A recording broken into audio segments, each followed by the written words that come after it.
to everyone who's listening. My name is Moana Beals and I'm the VP of Partnerships at ID5. Welcome to our partner Q&A series where we are speaking with ID5's key partners in market to unpack the world of identity. And I'm delighted today to welcome Kofi Amoako, who is joining us from PubMatics. So, Kofi, let's start at the beginning. I'd love you to introduce yourself formally, Sure. as well as PubMatic as an organization, and perhaps describe some of who your key clients are in this space. Sure. So, hi everyone, I'm Kofi Amoako. I've been with PubMatic for just shy of 10 years now. And in that time, I've kind of carried many different hats, from heading up our account management team to heading up our operations and platform solutions teams across EMEA. And in my current role, which is a really exciting opportunity, I now head up Addressability as our VP of Addressability across the EMEA region. So yeah, that's my story in. And from a PubMatic standpoint, so for those of you who aren't familiar, PubMatic offers superior revenue to publishers by being the SSP of choice for agencies and brands.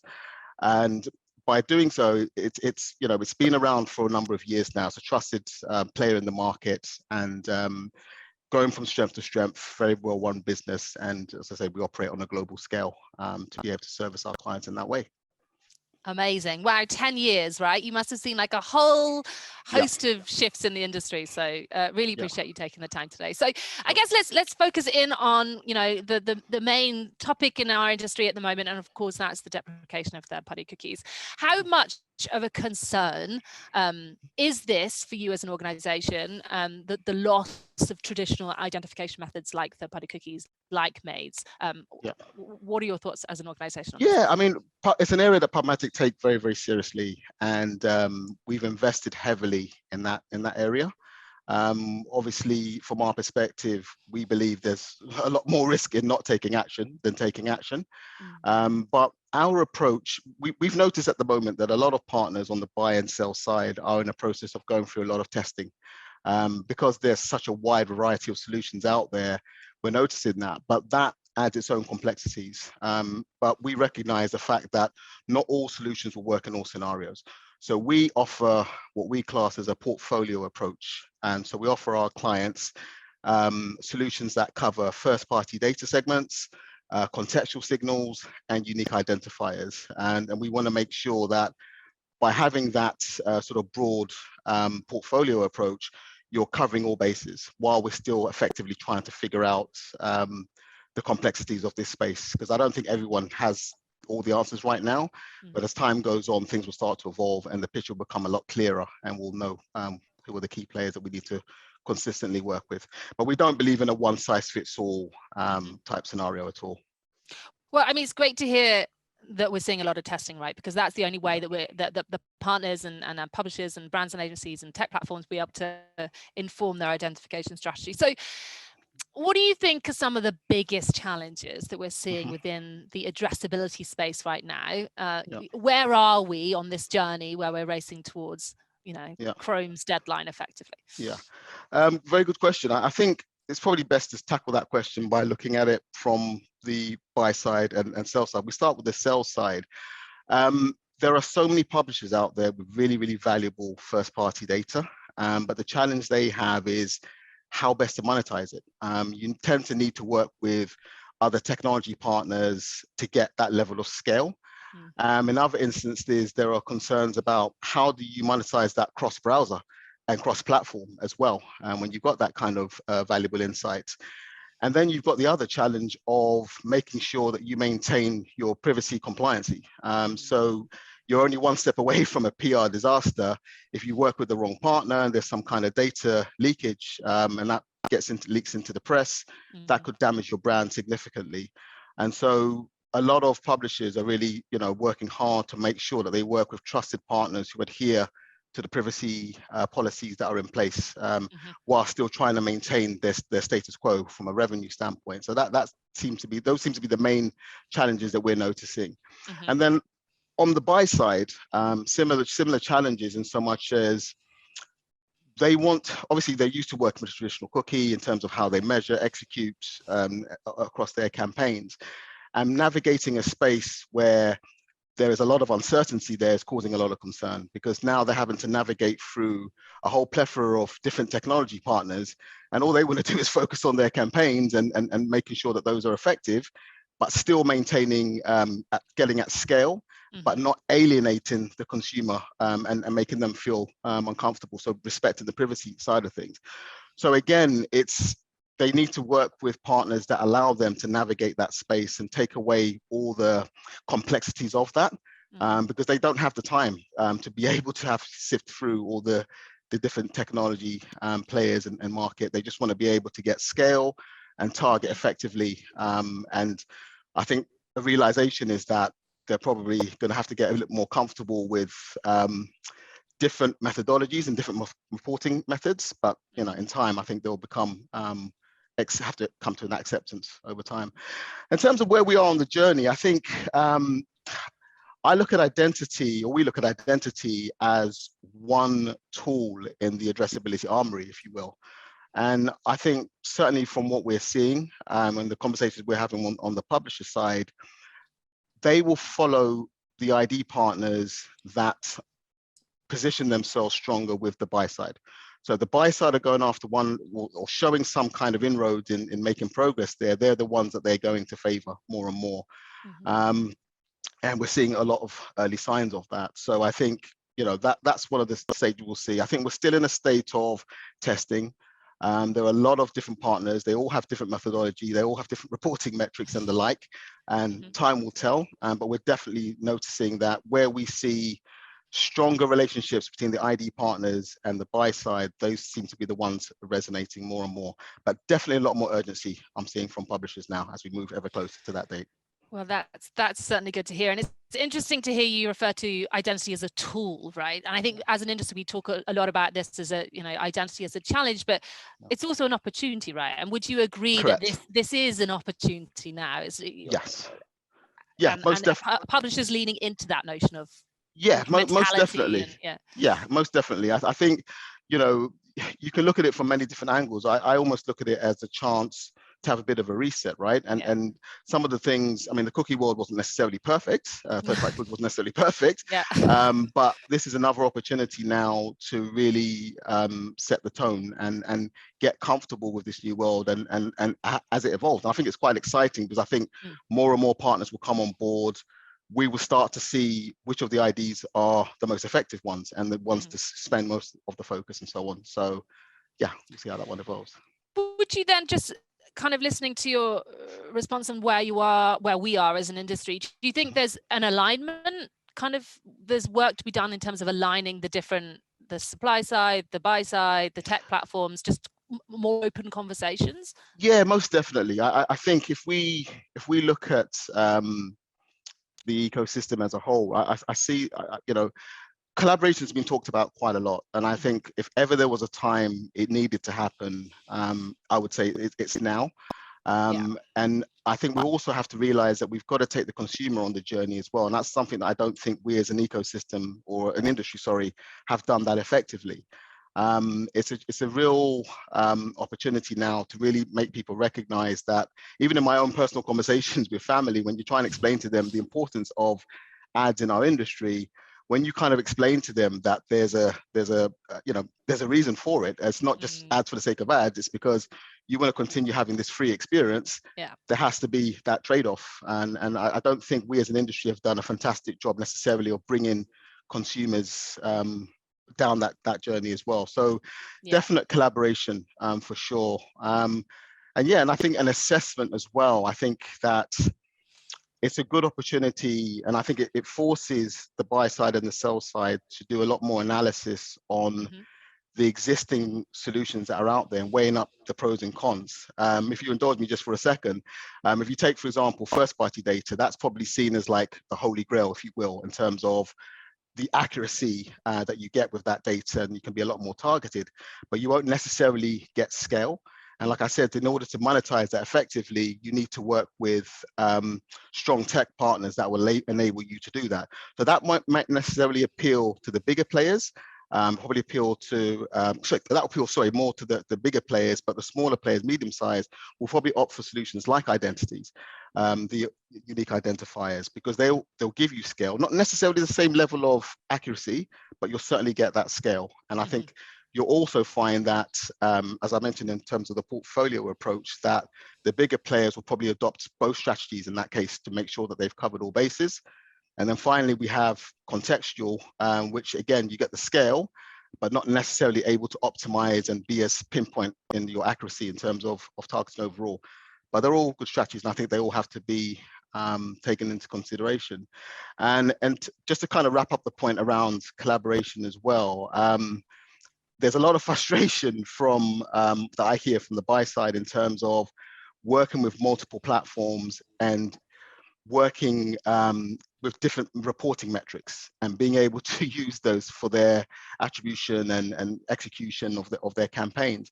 But I feel it's almost time for a bit of a reset on that side of things, and I think they have to get more comfortable being uncomfortable, working through that and dissecting those reports to be able to understand the ever evolving words. So I think there's a lot more work that needs to be done there, a bit more acceptance there. Bit of a long-winded. No, that's super insightful. And I mean, that kind of goes back to what we were saying earlier, right? We've got this sort of window now, this opportunity. We've got the gray inventory, or like the lost inventory through Firefox and Safari, and so that's what we should be testing on, so that we can then inform our strategy moving forward. So, PubMatic, obviously a global organization. And there are nuances between all of the markets. Do you see that reflected in your partner's strategy? Do you see different approaches in different markets? Yeah, I would say so. I feel that if I just use an example, if I take Central Europe, or most namely Germany, I think they've been sort of the driving force around testing. I'm not suggesting for a second other regions aren't testing different strategies as well, but that's the market that I've seen has been most open, I found, over time, and certainly they were the ones that set the tone, if you will, certainly from an identity standpoint. But even the publishers I speak to here in the UK, they're looking at contextual signals. They're trying to get together their first party data and try and understand it a bit better as well. And I think the good thing is, working with a company like ourselves, PubMatic, we see ourselves as sort of thought leaders in this space. So we will kind of adjust as we see the market adjusting. So right now we can support our customers wherever they are. We've got, as I said, as you mentioned, we're a global company. We've got offices all over the world. We've got infrastructure all over the world, but we can also help. We're quite an agile company in that sense. So where we see the market shifting, if it's favoring one solution over another, we will put more resource into that and making sure that our customers are working on that basis. But like I said, we're definitely seeing an adoption of the portfolio approach from the customers we work with. Just to give an example, if you will, there was a company called the Verve Group that we work with, along with Scream Malmo, and they carried out a recent A/B test. Actually, ID5 was part of that, and as a result of the ID5 integration, they realized from that A/B test 30% overall reach for that campaign, and an incredible 90% increase in reach for iOS users. So that just gives a small indication of the promise and the opportunity to develop further and carry out these tests, and the value of it, frankly, because I think as we move, as I said, ever closer to that third-party cookie going away, the more insights you can get at this early stage, the better off you're going to be, the more prepared you're going to be and ready to deliver, rather than waiting to the 11th hour. Because like I said, not all solutions are going to work perfectly, depending on your business model and the like. So yeah. Absolutely.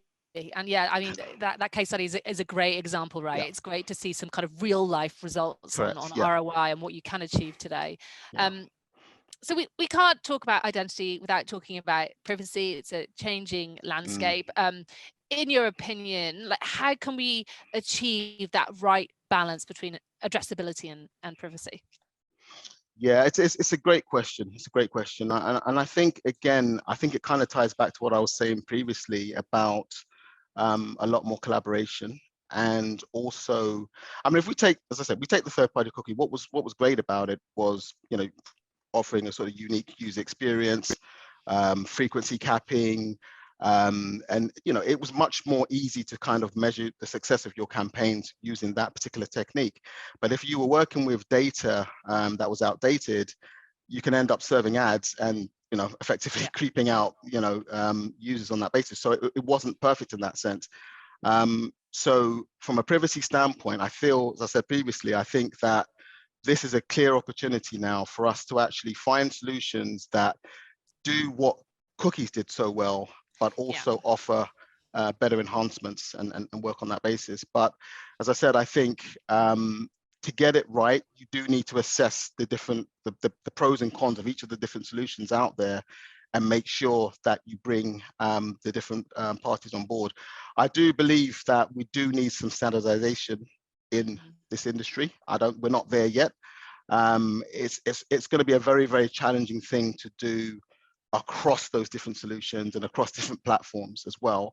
But I feel that what we're probably going to find is standard ways of working per format, per solution in that sense. That's just, again, this is just my personal opinion on that, rather than an overarching based on that. But like I said, I think the good thing is that the buy side and the pub side recognize the importance of privacy compliance, and they are being very, very selective about the partners that they work with and making sure that they do their due diligence to make sure that they adhere to that, because they recognize the long-term impact that could have by getting that wrong. I totally agree, right? It's that this is our opportunity to build a better framework for the industry. Cookies have been broken forever. There's obviously the monetary side of things, but then that now ability to build a bridge with consumers and offer a privacy safe, transparent marketplace is obviously a real benefit. So talk to us about Identity Hub. It launched to help simplify the identifier market for pubs. You've already mentioned a case study earlier, but it'd be great to kind of dive into that in a bit more detail if we can. Yeah, sure. So if we think about it, if we talk identity specifically, there must be something like 80 plus different identity partners out there that you can work with. Now, we've been talking a lot during this conversation about testing. Now, to test those different IDs, you would have to implement code for each of them onto your pages, have separate contractual agreements with each of them, which, if you think about it, if you're not a company that has a lot of resources, that's A, it's a lot of time, and B, it's resource intensive. So it takes away from a lot of what you could be doing in other areas of your business. So we recognized at PubMatics that we wanted to offer a solution that took away a lot of the heavy lifting from publishers and allowed them to, especially during this time when testing is such a valuable exercise to be carried out, we wanted to make it as simple as possible for them. So effectively, ID Hub is a identity management platform. So it works on the back of pre-bid user module. You implement one bit of code, very, very light code, onto your page. And then you're given access to a UI where you manage all of your identity partnerships within that UI. So instead of having to go into each time to put different bits of code for different partners, you can add and remove partners at will using your UI. And we also have overarching contracts in place for the majority of our partners, which means, again, from a commercial standpoint, you don't have to go through the rigmarole of working with signing multiple contracts on that basis. And it's worked really well. And it's gone, publishers are using it globally. We have an enormous number of publishers working with it and have been for quite some time.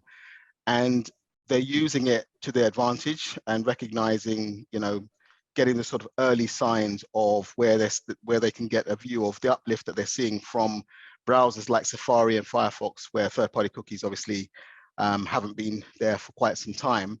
They're seeing incremental uplifts in things like fill rates, bid density, and so on and so forth. So really, really gone down well. And I think it's added as a bit of an insight, almost like a future insight into what they can expect going forward. But it doesn't just come with the technology.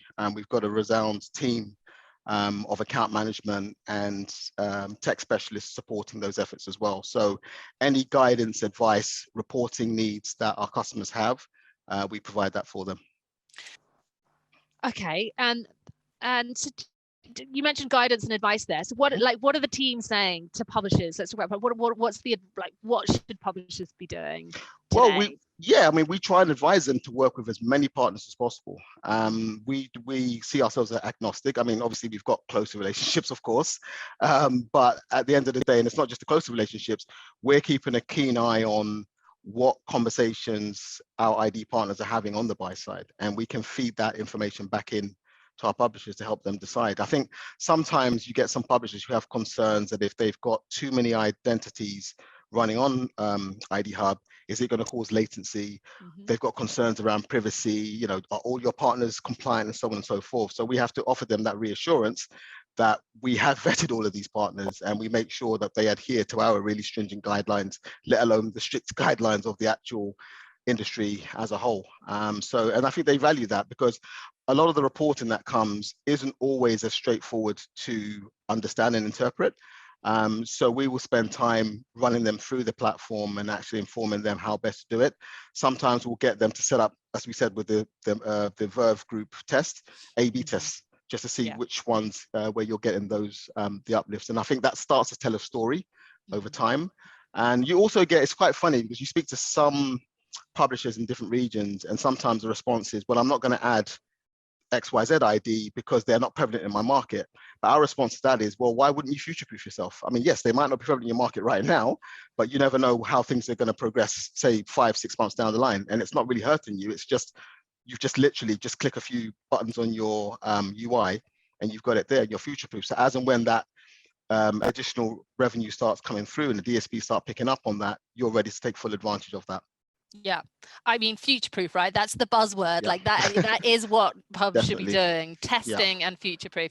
So I guess kind of, finishing up really, what's your focus as an organization, as an SSP? What's the biggest growth area and what's your focus moving forward? I think most definitely we will continue to focus heavily on the portfolioed approach to addressability. I think we feel it's the best way, sorry to use the term again, to future-proof yourself. And so much as, but what we're also very aware of is the fact that what will happen over time is a realization that some of the alternative targeting methodologies out there, contextual, identity, first-party data, may work better in different scenarios. And you can only get that intel the more and more, as time goes on, that whole story will become a lot clearer. But I think our ability to be agile, and as I said, be able to adjust as we see the market shifting and put more resource and more infrastructure as and when we need it, that helps us be more able to support our customers down that path. So from our perspective, we're just going to double down on pushing in those areas and keep pushing the whole portfolioed approach, and also continuing to be what we consider to be thought leaders in this space. And by making sure that we're as close as possible to the different players in market and continue to feed that intelligence into our publisher and on buy side based on that basis, and continue with the partnerships. I can see us partnering with a lot more players in this space as they start to emerge, and we're also going through processes of proof of concept tests as well on the buy side, and I think we're gonna scale that up as well to really kind of prove some of those and get those valuable insights that we can push on, which will help publishers manage their strategies and the buy side to manage their strategies accordingly as well. Amazing. So it's education, it's testing, it's intelligence, it's insight to generate a future-proof strategy in the world of identity. Kofi, thank you so much. This has been incredibly insightful, and I really appreciate you taking the time. And we're super excited to continue to work with PubMatic and navigate our way through the next few months. So thank you again.